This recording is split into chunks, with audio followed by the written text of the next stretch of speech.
Welcome to On the Origin of Legendary Species, a series dedicated to the study of creatures born from myth, folklore, fantasy, and imagination. Each episode, we examine a single legendary being, its origins, its traits, its enemies, and the cultural forces that shaped its legend. From ancient gods and dragons to cryptids, monsters, and icons of modern fiction, this is a natural history of the unreal. Hello everyone, and welcome back to the channel where we dive deep into the origins of legendary creatures. Today, we're tackling one of the most fearsome beasts in all of Greek mythology, the Nemean Lion. This wasn't just any lion. It was a monstrous creature whose story is forever linked with the greatest hero of them all, Heracles. So, where did this legendary beast come from, and what made it so special? Let's find out. The tale of the Nemean Lion begins, as many Greek myths do, with a messy divine family tree. There are a few different versions of its parentage, but the most popular stories point to some seriously powerful and terrifying progenitors. One common belief is that the lion was the offspring of Typhon, the father of all monsters, a gigantic, fearsome beast with 100 dragon heads, and Echidna, the mother of all monsters. A creature who was half beautiful woman, half speckled snake, with parents like that. You can imagine their kid wasn't going to be a cute, cuddly cub. This lineage directly connects the Nemean Lion to other famous monsters like the Hydra, Cerberus, and the Chimera, making it part of a truly monstrous family. Another version of the myth suggests a more celestial origin. Some sources say the lion was born from the moon goddess Selene, who created it and let it fall to earth from the moon. Like a living meteor, it landed near a place called Nemea in the Peloponnese region of Greece. This version explains the lion's otherworldly toughness and its almost supernatural presence. It wasn't just an animal. It was a divine punishment or a celestial terror sent to plague mankind.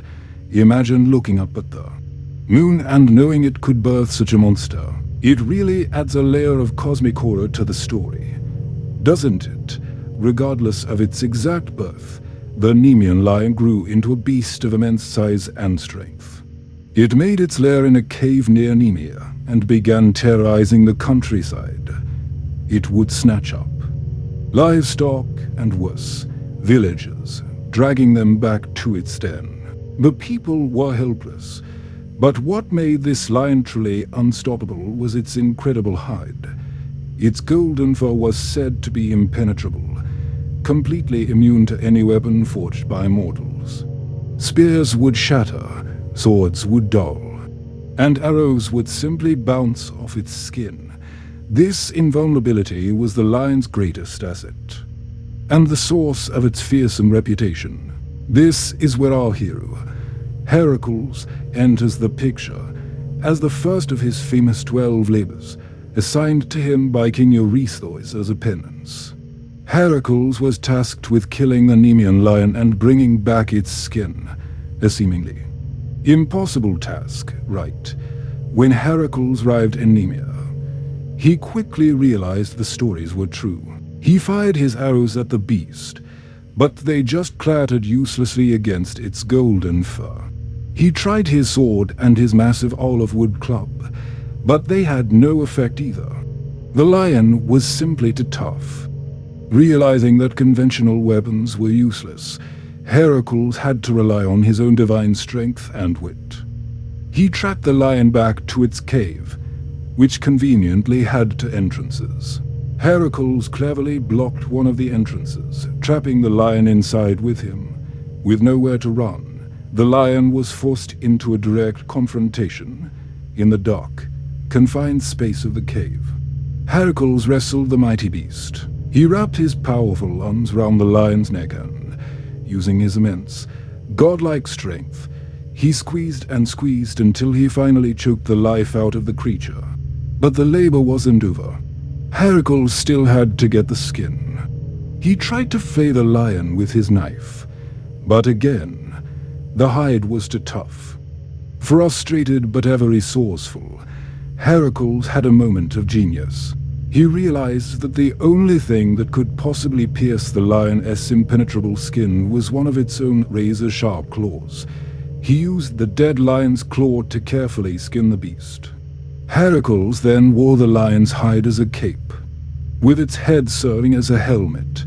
This iconic image of Heracles wearing the Nemean Lion skin became his most recognizable feature. The hide that had made the lion invincible now served as Heracles' own personal, impenetrable armor, protecting him in his future labors. It was a symbol of his first great victory, a testament to the idea that sometimes you have to use a problem's own strength against it to find a solution. So, the Nemean Lion, a child of monsters or a creature fallen from the moon, was more than just a beast. It was the ultimate test of strength and intelligence, a challenge that couldn't be overcome with simple brute force or ordinary weapons. Its defeat marked the beginning of Heracles' legendary journey and gave him the very tool he needed to complete it. The story of the Nemean Lion is a perfect example of how Greek mythology weaves together divine origins, monstrous terror, and heroic ingenuity. What do you think is the most fascinating part of the Nemean Lion story? Its parentage, its invulnerability, or the way Heracles defeated it? Let me know in the comments below. Thanks so much for watching, and if you enjoyed this dive into mythology, make sure to like, subscribe, and hit that notification bell so you don't miss our next adventure into the world of legends. See you next time. You've been listening to On the Origin of Legendary Species. If you enjoyed this episode, consider subscribing and exploring our collections, from dragons and cryptids to gods, demons, and creatures of science fiction. New episodes are released weekly, each examining a single legendary species in depth. Until next time, remember, legends do not disappear, they evolve.